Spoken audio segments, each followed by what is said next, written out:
નમસ્કાર વિદ્યાર્થી મિત્રો, સુપ્રભાતમ. આજે આપણે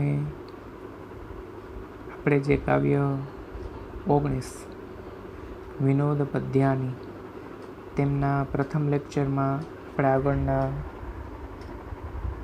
4 શ્લોક સુધી આપણે તેમનું ભાષાંતરનો અભ્યાસ કર્યો હતો અને શબ્દની ચમત્કૃતિ જે છે સંસ્કૃતની તેનો પણ આપણે અભ્યાસ કરતા આવ્યા છીએ. તો આજે વિદ્યાર્થીઓ આગળનો જે વિનોદ પદ્યાની જે પદ્ય જે છે તેમાં શ્લોક નંબર 5 તેની તરફ આપણે આગળ વધીએ છીએ. આદૌ નકારઃ પરતો નકારઃ મધ્યે નકારેણ હતો દકારઃ એવં નકારત્રય સંયુક્તસ્ય કાદાન શક્તિ ખલુ નંદનસ્ય. બરાબર વિદ્યાર્થીઓ, અહીં તમને એમ થશે કે સાહેબ હજી સમજાણું નથી ને બરાબર વિદ્યાર્થીઓ તો કેમ થાય? બરાબર, તો અહીં વિદ્યાર્થીઓ હું તમને મૌખિક રીતે પહેલાં સમજાવું છું. બરાબર, અહીં પહેલાં તો શબ્દશ તેના અર્થ સમજવા જરૂરી છે વિદ્યાર્થીઓ. બરાબર, તો તે એ છે કે શબ્દશ અર્થમાં અને તે કહે છે કે આદૌ નકાર એટલે શરૂઆતમાં નકાર. અહીં કાર શબ્દ જે છે ને વિદ્યાર્થીઓ તેનો અર્થ વર્ણ લેવાનો છે. બરાબર, વર્ણ મીન્સ કે અક્ષર, વ્યંજન. બરાબર, આદૌ નકાર એટલે શરૂઆતમાં ન વર્ણ. પરતો નકાર, પરતો મીન્સ કે ત્રીજો અક્ષર. બરાબર, કે પરતો નકાર ત્રીજા અક્ષરે પણ ન વર્ણ. મધ્યે નકારેણ એટલે કે વચમાં ન કાર વડે. બરાબર, હતો દકાર એટલે કે હણાયેલો દકાર છે.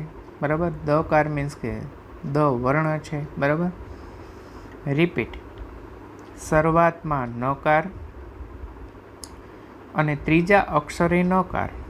બરાબર, શરૂઆતમાં નકાર, ત્રીજા અક્ષરે નકાર એટલે પહેલો અક્ષરે ન અને ત્રીજો અક્ષરે ન. યાદ રાખજો વિદ્યાર્થી.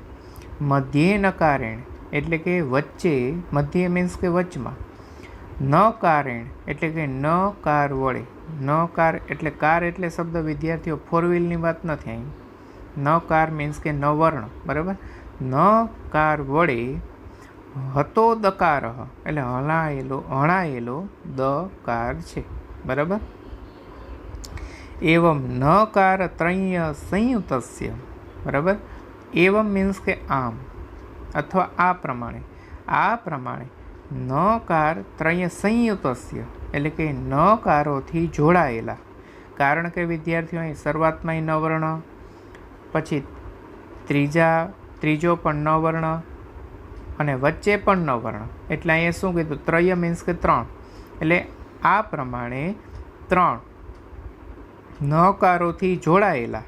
બરાબર, કાદાન શક્તિ ખલુ નંદનસ્ય. બરાબર, કે જોડાયેલા નંદનસ્ય એટલે નંદનમાં ખરેખર દાન શક્તિ ક્યાંથી હોય?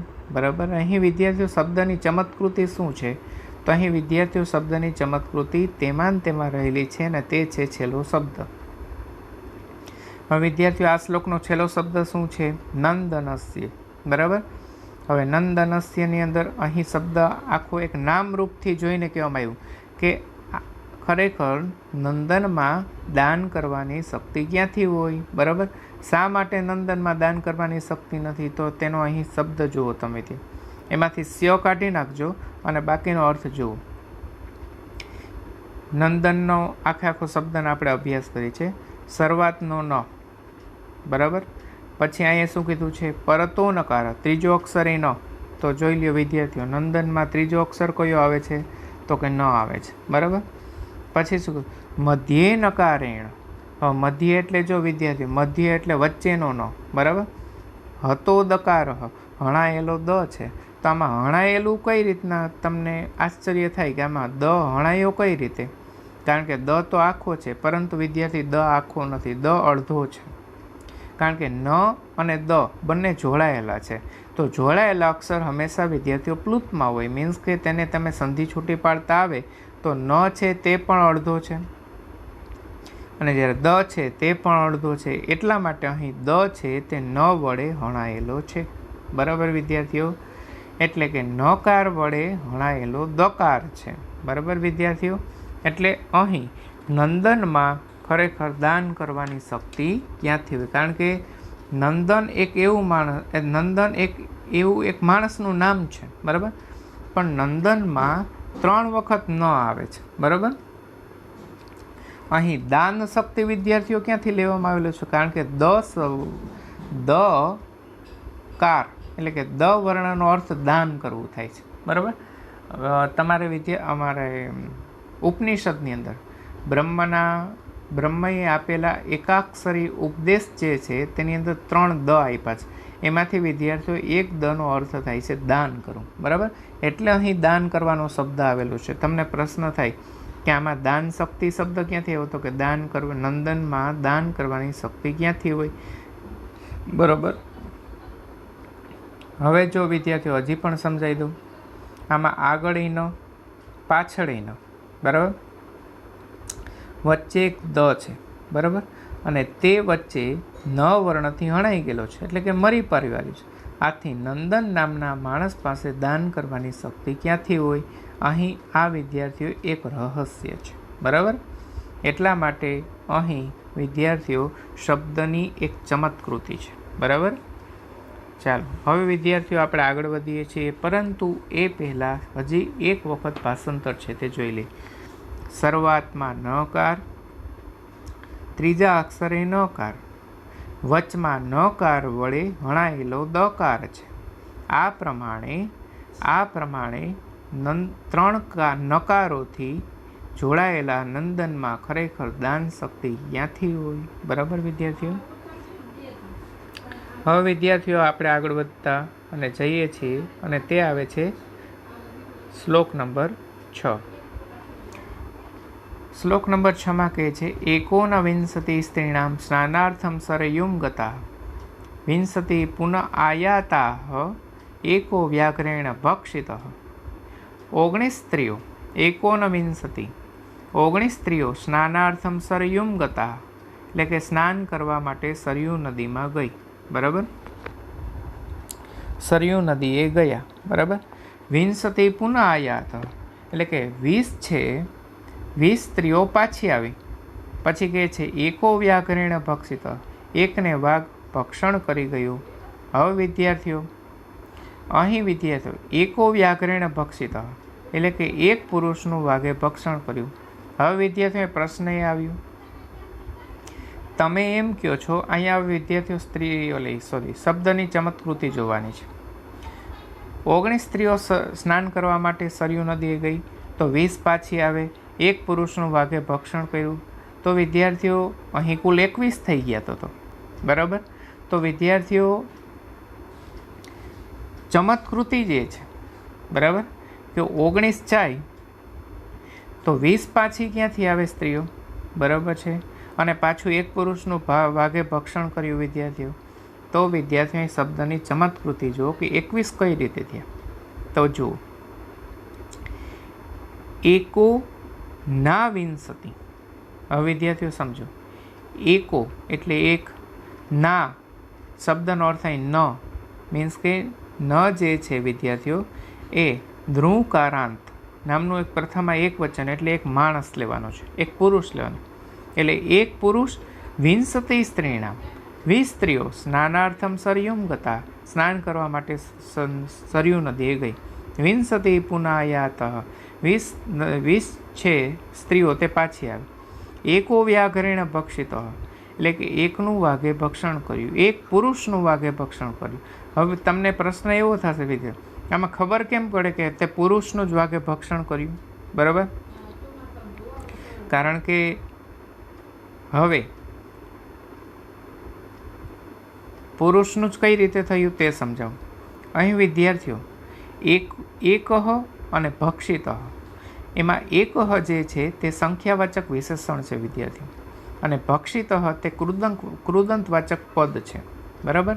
હવે વિદ્યાર્થીઓ એકહ, એકા, એકમ આ સંખ્યાવાચક આપણે એક કોષ્ટક આવે છે વિદ્યાર્થીઓ. બરાબર?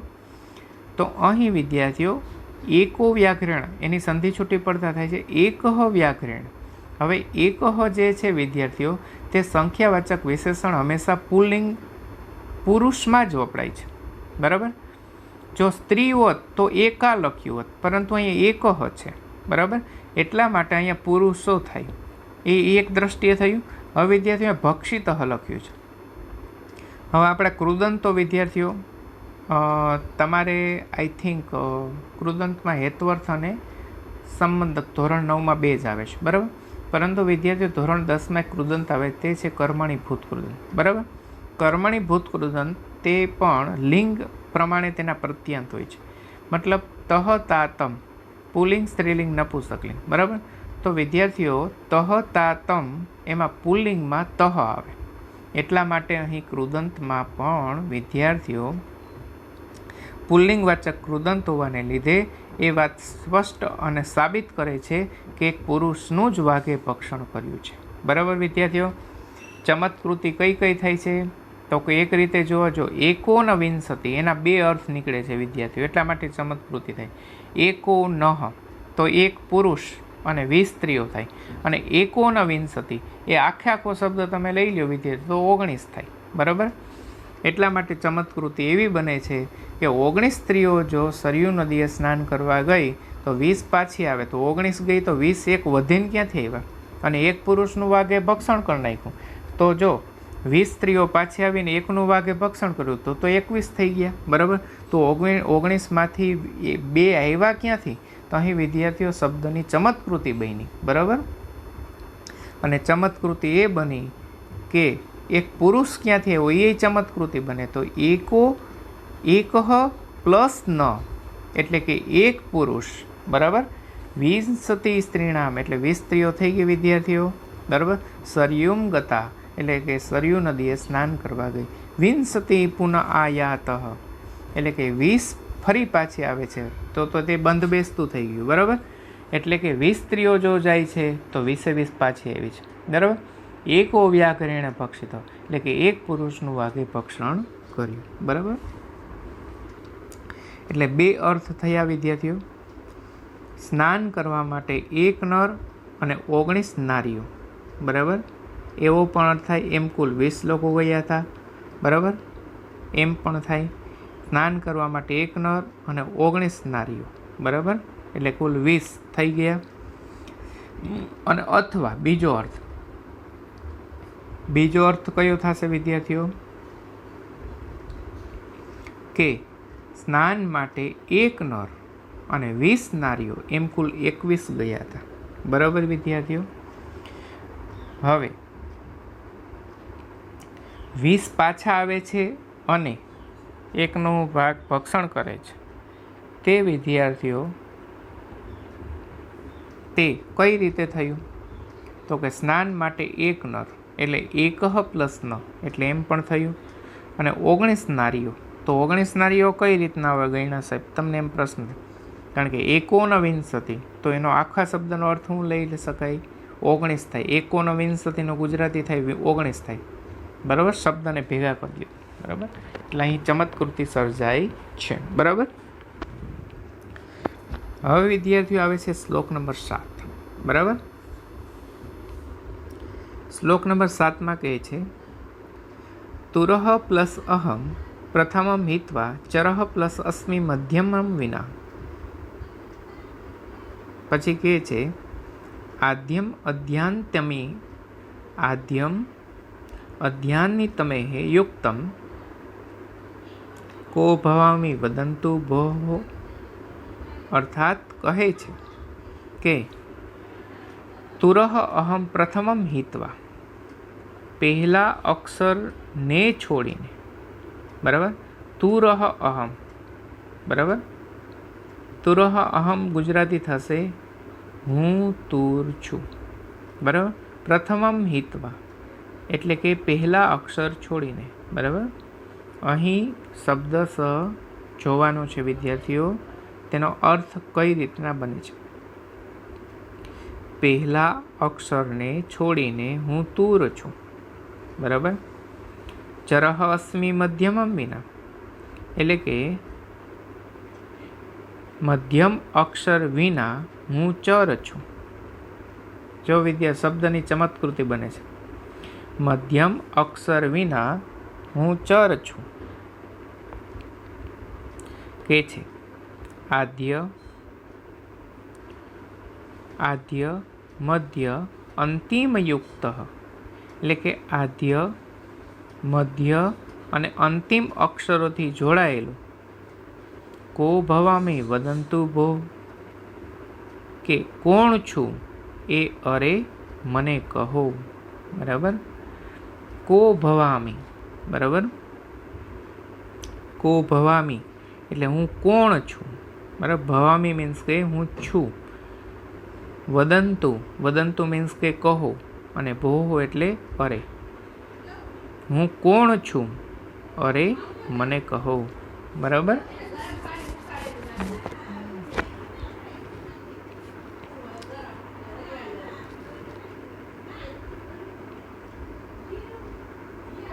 હવે વિદ્યાર્થીઓ, હવે અહીં શું કે છે? પ્રથમ અક્ષર છોડીને હું તૂર છું.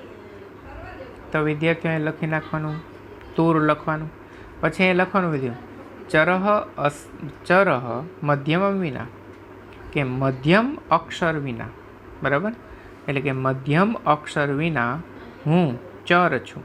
હવે વિદ્યાર્થીઓ તમે જોડી દો ચર અને તૂર. બરાબર વિદ્યાર્થીઓ. તો વિદ્યાર્થીઓ શું બનશે શબ્દ? ચતુર.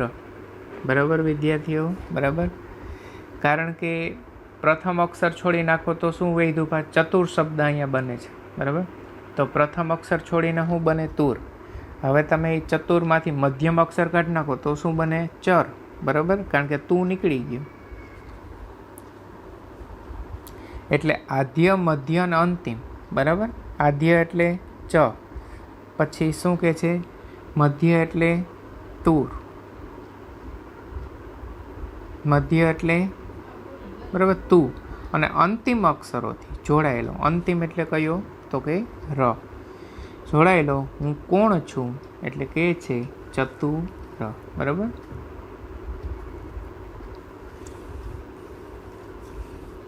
પછી અહીં વિદ્યાર્થીઓ આવે છે શ્લોક નંબર 8.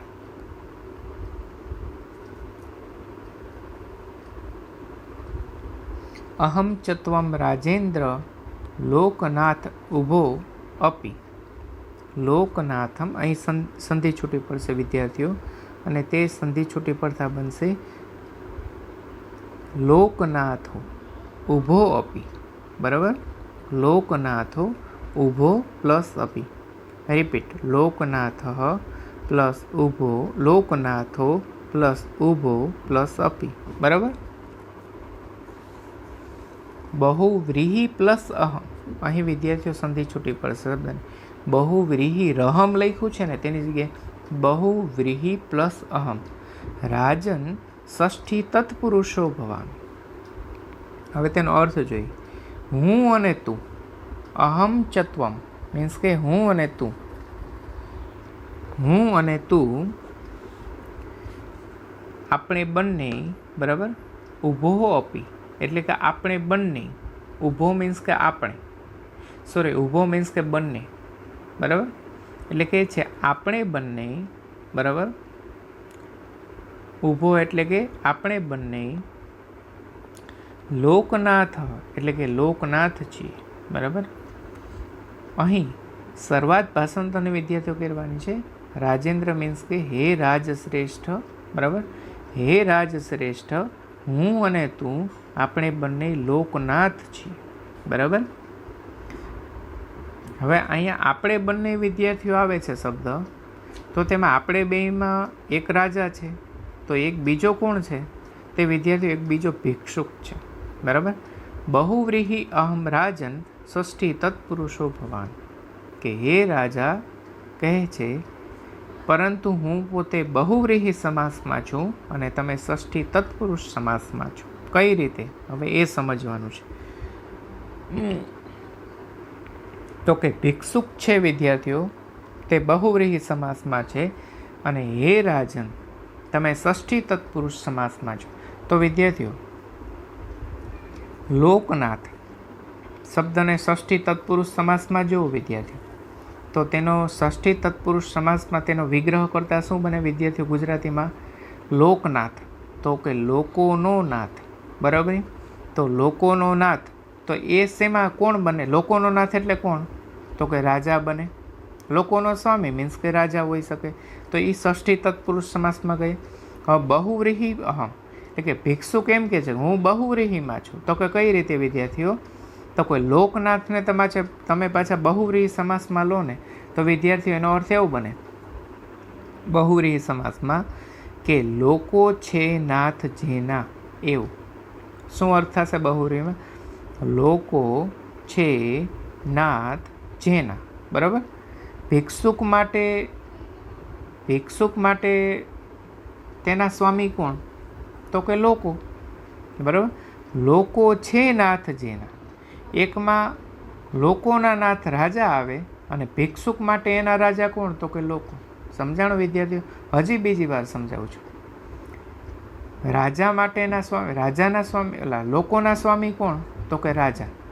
હવે ભિક્ષુકના સ્વામી કોણ? તો કે લોકો. સમજાણી મારી બાબત? હજી સમજાવી દઉં ત્રીજી વારે. અહીં ભિક્ષુક છે એ પોતાની જાતને બહુવ્રીહી સમાસમાં ઓળખાવે છે, જ્યારે રાજા છે તે પોતે શેમાં જાય છે? ષષ્ઠી તત્પુરુષ સમાસમાં. શા માટે? કારણ કે વિદ્યાર્થીઓ બહુવ્રીહી સમાસમાં કહે છે કે હું એટલા માટે બહુવ્રીહી સમાસમાં છું કે લોકો છે નાથ જેના, એવું. બરાબર. ભિક્ષુક માટે તેના સ્વામી કોણ? ભિક્ષુકનું ભરણ પોષણ કોણ કરે? તો કે લોકો. ઘરે ઘરે જાય અને ત્યાં એને કંઈ ને કંઈ આપે, એટલા માટે તો જનતા છે એના માટે લોકો છે એના સ્વામી બન્યા છે. બરાબર. અને અહીં લોકોના સ્વામી પાછા કોણ છે? તો કે લોકોના સ્વામી રાજા છે. એટલા માટે કહે છે કે રાજા તમે ષષ્ઠી તત્પુરુષ સમાસ છો અને હું બહુવ્રીહી. અહીં વિદ્યાર્થીઓ શબ્દ એક છે પણ તેના સમાસમાં વિદ્યાર્થીઓ અલગ અલગ અર્થ બને છે. છીએ બંને લોકનાથ. બરાબર. છીએ બંને લોકનાથ. એક લોકોનો નાથ છે. બરાબર. એક લોકોનો નાથ છે અને એક લોકો છે નાથ જેના, એવું. બરાબર વિદ્યાર્થીઓ? તો અહીં આજનો આપણો અહીં શબ્દની ચમત્કૃતિ સમજાવતો અહીં શબ્દ છે, શ્લોક છે, તે વિદ્યાર્થીઓ આજે આપણે અહીં પૂર્ણ કરીએ છીએ. અને ત્યારબાદ વિદ્યાર્થીઓ આવે છે અને તે છે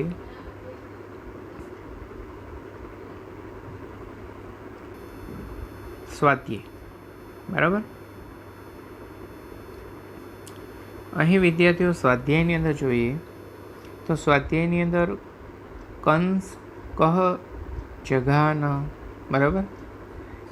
તો તેનો અર્થ વિદ્યાર્થીઓ આવશે કે કંસને કોને હણ્યો? તો તેનો જવાબ આવશે કૃષ્ણ.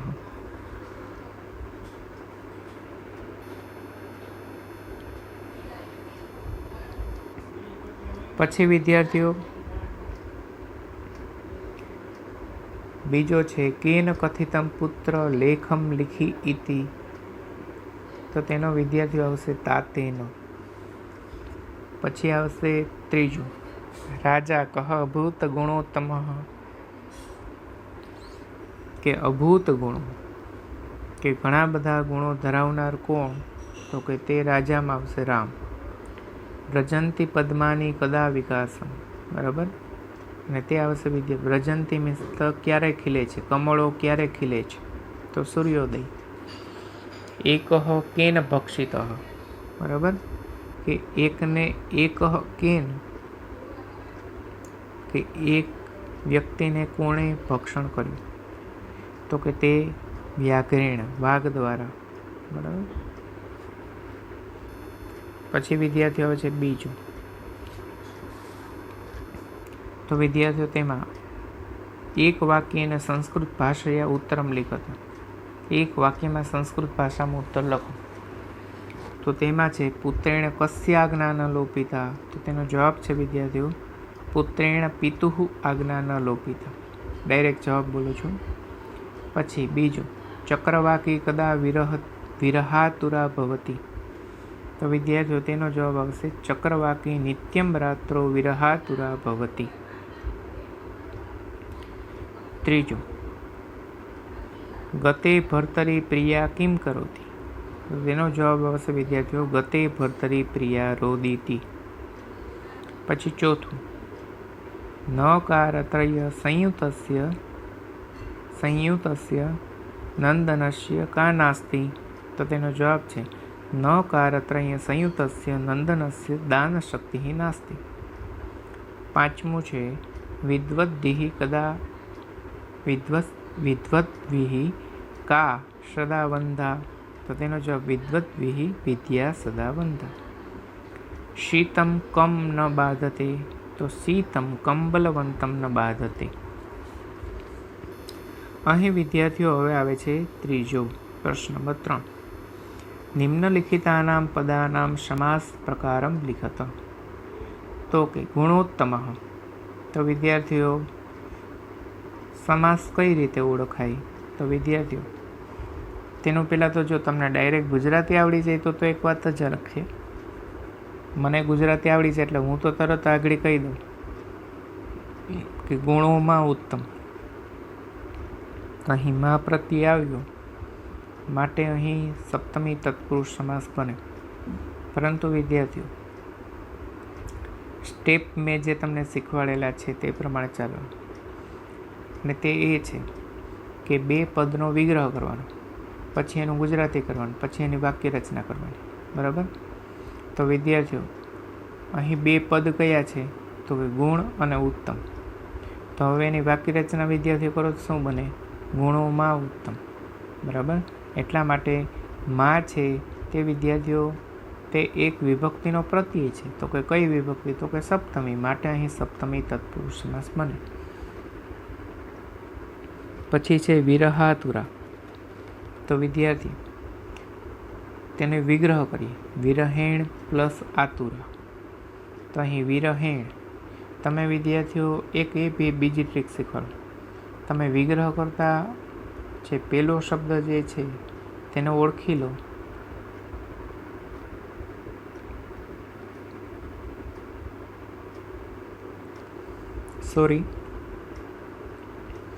પહેલો શબ્દ જે વિદ્યાર્થીઓ છે, જો કે તમારે પદ આપ્યું એનો વિગ્રહ તમારે જ કરવાનો હોય છે, પરંતુ પહેલા પદનો વિગ્રહ થાય ને તો તેના પહેલા પદ ઉપરથી પણ ખબર પડી જાય. દાખલા તરીકે ગુણોમાં ઉત્તમ એવું ગુજરાતી કર્યું તો ગુણોમાં ઉત્તમ, એમાં ગુણોમાં એ શબ્દને માટે સંસ્કૃતમાં શું બને? તો કે ગુણે શું. બરાબર? એટલા માટે ગુણોમાં ઉત્તમ થયું. હવે છે વિદ્યાર્થીઓ બીજો શબ્દ વિરહાતુરા. તો વિરહથી આતુર. બરાબર?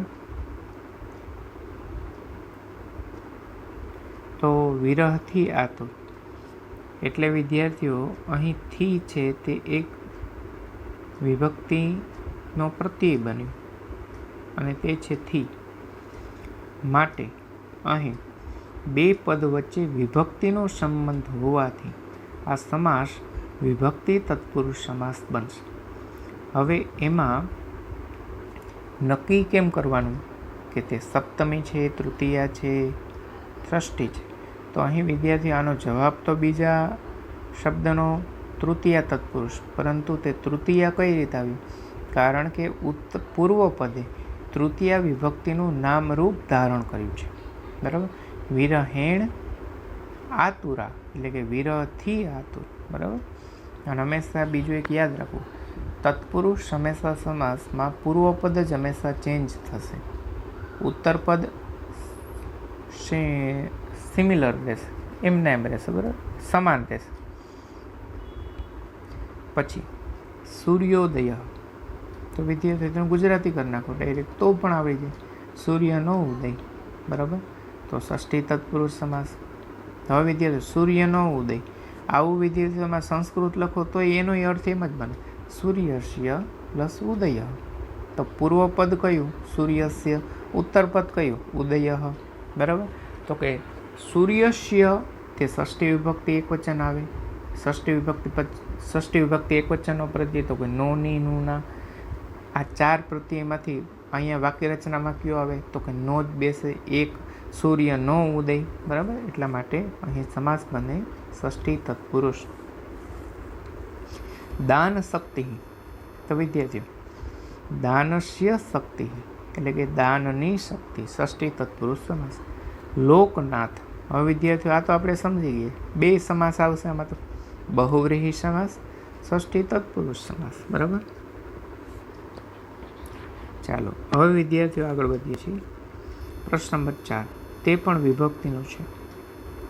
પ્રદત્તાન શબ્દાન પ્રયુજ્ય વાક્યની વિરચેત, બરાબર. આપેલા શબ્દોનો ઉપયોગ કરીને વાક્યની રચના કરો. તો અહીં કયા બળવાળાને ઠંડી હેરાન કરતી નથી, બરાબર. કયા બળવાળાને ઠંડી હેરાન કરતી નથી. તો વિદ્યાર્થીઓ અહીં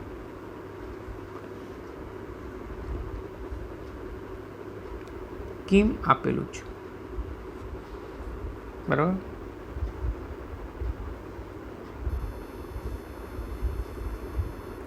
પછી આપેલું છે બલવત, પછી આપેલું છે શીત, પછી આપેલું છે ન, પછી છે બાદ. હવે વિદ્યાર્થીને કરવાનું શું છે, બરાબર.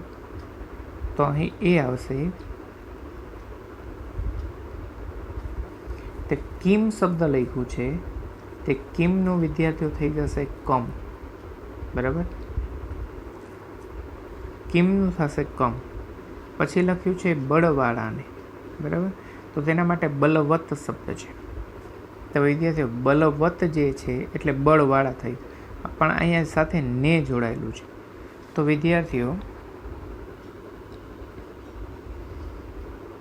વિદ્યાર્થીઓ અહીં સમજવાનું એ છે કે અહીં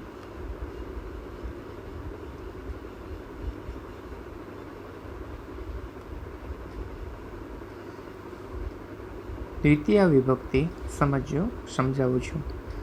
દ્વિતીય વિભક્તિ ગુજરાતીમાં તેનો પ્રત્યય ને થાય છે. પ્રથમ વિભક્તિમાં શૂન્ય ને એ થાય, દ્વિતીય વિભક્તિમાં શૂન્ય ને થાય. તો વિદ્યાર્થીઓ શૂન્ય ને જે છે તેમાં આપણે પ્રથમ વિભક્તિમાં શું જોડીએ, તો કે બલવંતમ, પાછળ મ આવે એટલા માટે વિદ્યાર્થીઓ અહીં શું આવશે, બલવંતમ, બરાબર. હવે એ થયું એટલે બળવાળાને થઈ ગયું, બરાબર. પછી વિદ્યાર્થીઓ આવે છે ઠંડી, બરાબર. તો અહીં વિદ્યાર્થીઓ ઠંડી જે છે તો તેના માટે અહીં શીતમ શબ્દ વાપરવાનો છે, બરાબર. ઠંડી હેરાન કરતી નથી, તો ઠંડી જે છે તેના માટે આવશે શબ્દ શીતમ, બરાબર.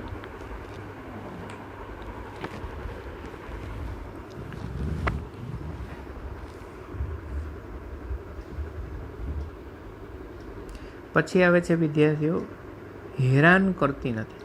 તો વિદ્યાર્થીઓ હેરાન કરતી નથી એના માટેનો શું અર્થ બનશે, તો તે થશે ન બાધ્યતે, બરાબર. ન બાધ્યતે. પછી આવે પ્રશ્નાર્થ ચિહ્ન, એમાં ન તો એમનો એમ, પછી બાધ્યતે હેરાન કરતી નથી એટલે કે તે ન બાધ્યતે એટલે હેરાન કરવું નહીં, બાધ્યતે એટલે હેરાન, પરંતુ અહીં ન બાધ્યતે હેરાન કરતી નથી. અહીં વિદ્યાર્થીઓ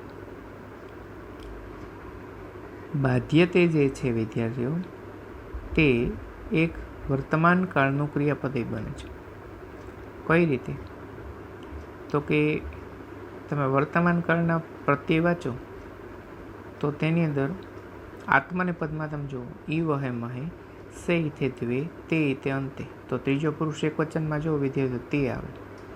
એટલા માટે અહીં વિદ્યાર્થીઓ જે આત્મને પદ ત્રીજા પુરુષ એક વચનનો પ્રત્યય લીધો, બરાબર. હવે આપણે આગળ વધીએ છીએ, બરાબર. રિપીટ કરું છું તેનું ગુજરાતી. કમ બલવંતમ, બરાબર. કમ બલવંતમ શીતમ ન બાધ્યતે, બરાબર. ક્યાં, બરાબર, ક્યાં ક્યાં બળવાળાને ઠંડી હેરાન કરતી નથી, એનું ગુજરાતી થાય. બરાબર. કમ બલવંતમ શીતમ ન બાધ્યતે. બરાબર. પછી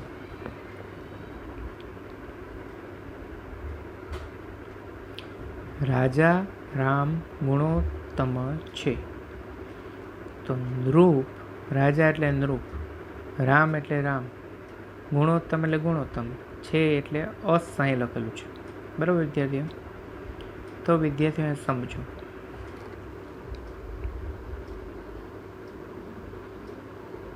રાજા છે તે પુલ્લિંગ, સ્ત્રીલિંગ, નપુંસકલિંગ શેમાં આવે? તો કે વિદ્યાર્થીઓ રાજા છે તે વિદ્યાર્થીઓ પુલ્લિંગમાં આવે, એટલે નૃપઃ આવશે. પછી રામ છે તે પુલ્લિંગમાં આવશે, એટલે અહીંયા રામ આવશે. પછી હા, અહીં વિસર્ગ શા માટે જોઈએ? કારણ કે બંને પ્રથમા પુરુષ એક વચનમાં છે. પછી ગુણોત્તમ, ગુણ છે વિદ્યાર્થીઓ, તો કે ગુણ કેવું? બરાબર, એટલે એ પુલ્લિંગમાં આવશે, એટલે ગુણોત્તમ. પછી વિદ્યાર્થીઓ અસ લખેલું છે. બરાબર, તો અહીંયા અસ મીન્સ કે સ અડધો અને અ, એટલે અહીં છે માટે અસ્થિ વાપરવાનું છે. શા માટે વિદ્યાર્થીઓ? કારણ કે અસ્થિ હંમેશા એક વચનમાં આવે. બરાબર. હવે આગળ વધીએ છીએ, અને બહુવચન હોય ને વિદ્યાર્થી તો સંતિ વાપરવાનું. બરાબર.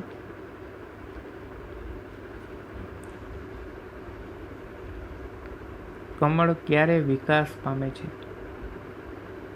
તો વિદ્યાર્થી કમળ ક્યારે વિકાસ પામે છે? તો વિદ્યાર્થી કમળ જે છે, તો અહીં પદ્મ જે છે તેનો અર્થ થશે પદ્માની. હવે વિદ્યાર્થી અહીં પ્રશ્ન થાય, કમળ જે છે વિદ્યાર્થીઓ અહીં નિશ્ચિત નથી કેટલા છે. બરાબર. કમળ કેવું? નપુંસકલિંગમાં જાય. બરાબર. તો નપુંસકલિંગમાં વિદ્યાર્થીઓ આપણે શું બોલીએ છીએ? ફલમ ફલે ફલાની. આપણે જે હમણાં ટેસ્ટ ગઈ ને એમાં એ હતો પ્રશ્ન. બરાબર, જેમાં 19મો એવો ક્વેશ્ચન હતો. તો ફલમ ફલે ફલાની. તો વિદ્યાર્થીઓ કમળ બહુવચનમાં વહી જાય તો અહીં શું બને? ફલાની, એટલે પદ્માની. અને ક્યારે માટે? તો સંસ્કૃત છે કદા. વિકાસ પામે છે, એટલે અહીં વિકાસ જે છે તે વિદ્યાર્થી નપુંસકલિંગમાં લેશું, વિકાસમ. બરાબર. તો વિકાસ એક નામ પણ હોઈ શકે. બરાબર. અને વિકાસ એક ગ્રોથ એ અર્થમાં પણ તમે લઈ શકો છો. બરાબર. એટલે અહીં હવે પામે છે એના માટેનું અહીં ધાતુ આપ્યું છે વિદ્યાર્થીઓ, વ્રજ. બરાબર. તો પામે છે વિદ્યાર્થીઓ, અહીં કઈ રીતે સંસ્કૃતમાં તેનું આપણે ક્રિયાપદને બહુવચનમાં લઈશું?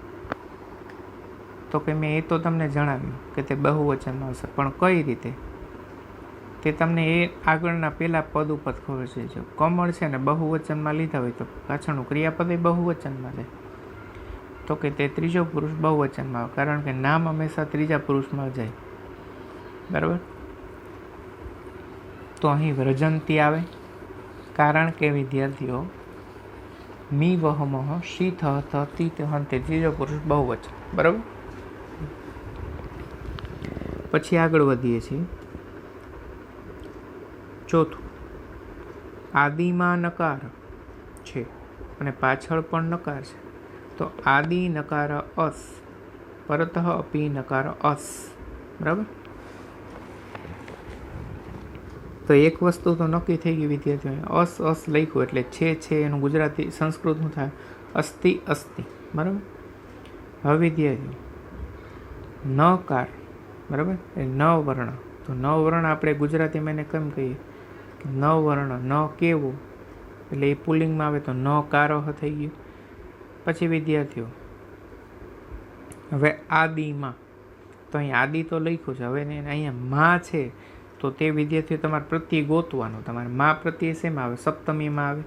તો સપ્તમીમાં આદિ ઈ કારાંત, બરાબર, એટલે શરૂઆતમાં. આદિ એટલે કે શરૂઆતમાં નકાર છે. તો વિદ્યાર્થીઓ અહીં આદિ ઈ કારાંત સપ્તમી વિભક્તિમાં આદૌ થઈ જશે, બરાબર. તમે કોષ્ટક જોશો ને વિદ્યાર્થીઓ, તેમાં સપ્તમી વિભક્તિમાં રસ્વ ઈ કારાંત સ્ત્રીલિંગ જોજો. તમે ઈ કારાંત સ્ત્રીલિંગ જોવાનું છે, બરાબર. ઈ કારાંત સ્ત્રીલિંગમાં વિદ્યાર્થીઓ આદૌ થઈ જશે, બરાબર. તો અહીં શું આવશે? આદૌ નકારઃ અસ્તિ. પછી શું વિદ્યાર્થીઓ? પરતઃ, બરાબર. અહીં વિદ્યાર્થીઓ અપી છે એનો પણ માટે શબ્દ છે. નકારઃ, નકાર થયું, અસ્તિ એટલે છે, અને પાછળ એના માટે પરતઃ, બરાબર. એટલે વિદ્યાર્થીઓ અહીંયા ફેરફાર શેનો થયો? આદિની જગ્યાએ આદૌ થયું, નકારની જગ્યાએ વિસર્ગ જોડાણો, અસની જગ્યાએ અસ્તિ થયો, પરતઃ એટલે એમનું એમ, અપી એમનું એમ, નકારની જગ્યાએ નકાર અસ્તિ એટલે અસ એટલે અસ્તિ. તો હવે પાછું બોલો. આદૌ નકારઃ અસ્તિ, પરતઃ અપી નકારઃ અસ્તિ, બરાબર. હવે આવે છે પાંચમું છે વિદ્યાર્થીઓ, પહેલાને ત્યાગી દેતા હું તૂર છું. તો અહીં જવાબ શું હશે? પહેલાને. તો વિદ્યાર્થીઓ ને પ્રત્યય શેમાં આવે? તો વિદ્યાર્થીઓ તે આવે દ્વિતીય વિભક્તિ એક વચન. તો પ્રથમમ, બરાબર. પ્રથમમ ત્યાગી દેતા, બરાબર. એટલે શું બનશે વિદ્યાર્થી? વિહાય ત્યાગી દેતા, ત્યાગી દેવું, બરાબર. ત્યાગી દેતા એટલે અહીંયા વિદ્યાર્થીઓ પહેલી બાબત તો એક ક્રિયા બની ગઈ છે, બરાબર. તો બની ગઈ છે એના માટે આપણે વિદ્યાર્થીઓ શું આવે? વિહાય, બરાબર. જો વિદ્યાર્થીઓ કાઉન્સમાં ત્વા લખેલું છે, ત્વા છે ને વિદ્યાર્થીઓ, તે વિદ્યાર્થીઓ વી વત્તા હા વત્તા ત્વા અને પછી ય જોડ્યો. જો વિદ્યાર્થીઓ, એટલે અહીં વિદ્યાર્થીઓ તમારે સંબંધક ભૂતકૃદંત તેના બે પ્રત્યય છે, ત્વા ને ય.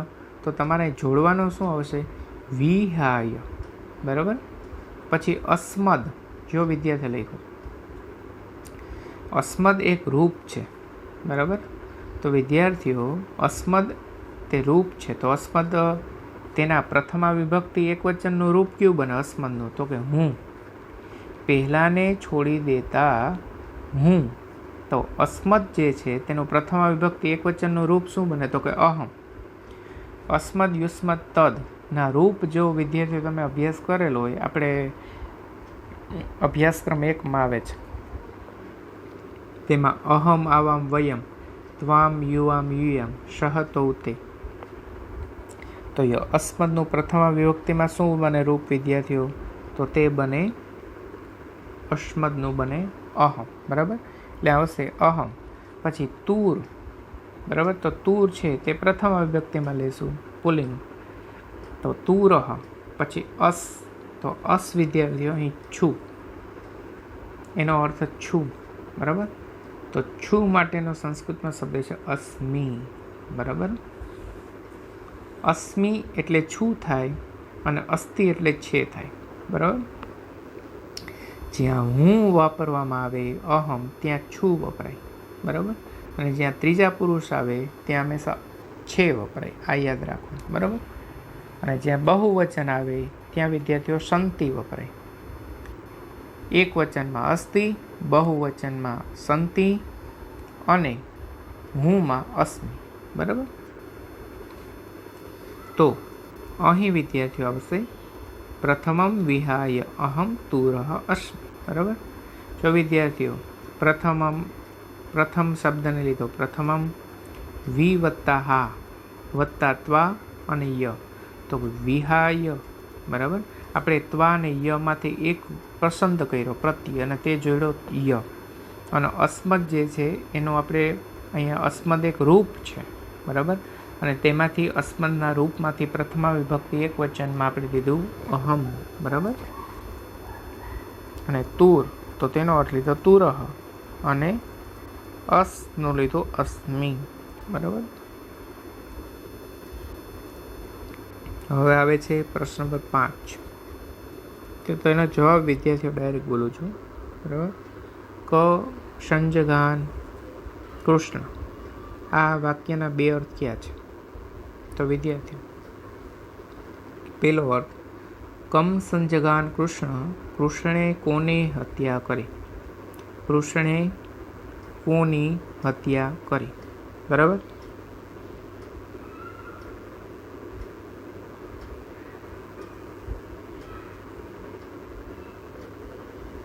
પછી આગળ વધી. બીજું,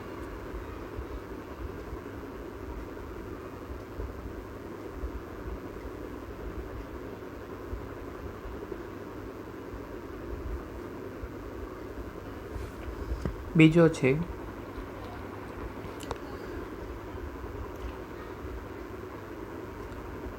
કંસ જઘાન કૃષ્ણ. જો વિદ્યાર્થીઓ, મેં પહેલો અક્ષર ને બીજો અક્ષર જોડી દીધા, એટલે કૃષ્ણે કંસની હત્યા કરી, એનો બીજો અર્થ. બરાબર. બીજું, નંદન પાસે દાન શક્તિ કેમ નથી? લખો તેમાં જવાબ વિદ્યાર્થીઓ. શરૂઆતમાં નકાર, ત્રીજા અક્ષરે નકાર, વચમાં હણાયેલો દકાર છે. આ પ્રમાણે 3 નકારોથી જોડાયેલા નંદનમાં દાન શક્તિ નથી. સ્નાન માટે વાસ્તવમાં કેટલા લોકો ગયા હતા? તો વિદ્યાર્થી, 2 અર્થ બને. લખો, સ્નાન માટે 1 નર અને 19 નારીઓ, એમ કુલ 20 લોકો ગયા હતા. અથવા સ્નાન માટે 1 નર અને 20 નારીઓ, એમ 21 લોકો ગયા હતા. ચોથું, રાજા અને ભિક્ષુક બંને લોકનાથ શા માટે છે? જવાબ આવશે, રાજા પ્રજાજનોનો પાલક હોય છે, એટલે કે લોકોનો સ્વામી છે. જ્યારે ભિક્ષુક બીજાઓ પાસેથી માગે છે, એટલે તે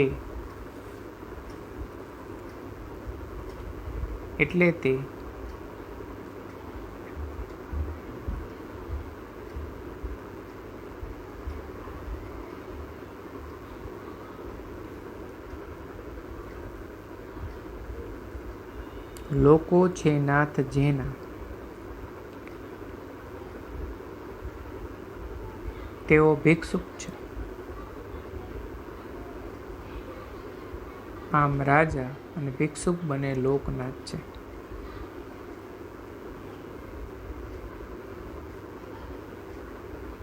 ચાલો, હવે વિદ્યાર્થીઓ છે પ્રશ્ન નંબર 6.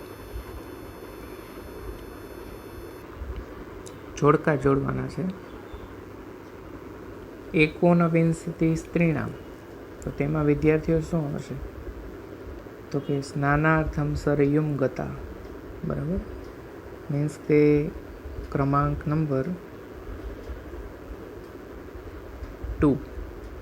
બીજું, બહુવ્રીહિ અહમ રાજન, તો તેનો જવાબ આવશે ષષ્ઠી તત્પુરુષો ભવાન. પછી ત્રીજું, વિદ્વદ્ધિ સદા બંધા, તો વિદ્યાર્થીઓ તેમાં આવશે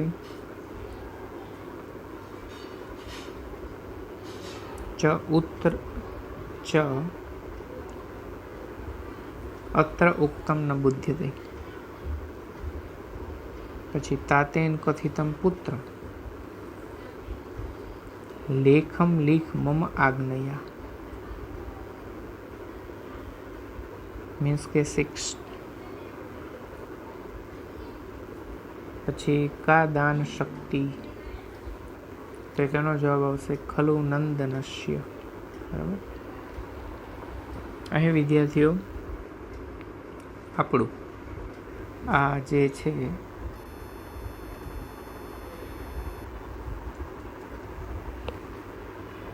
વિનોદ પદ્યાની કાવ્ય તેને પૂર્ણ કરીએ છીએ. Thanks for watching video.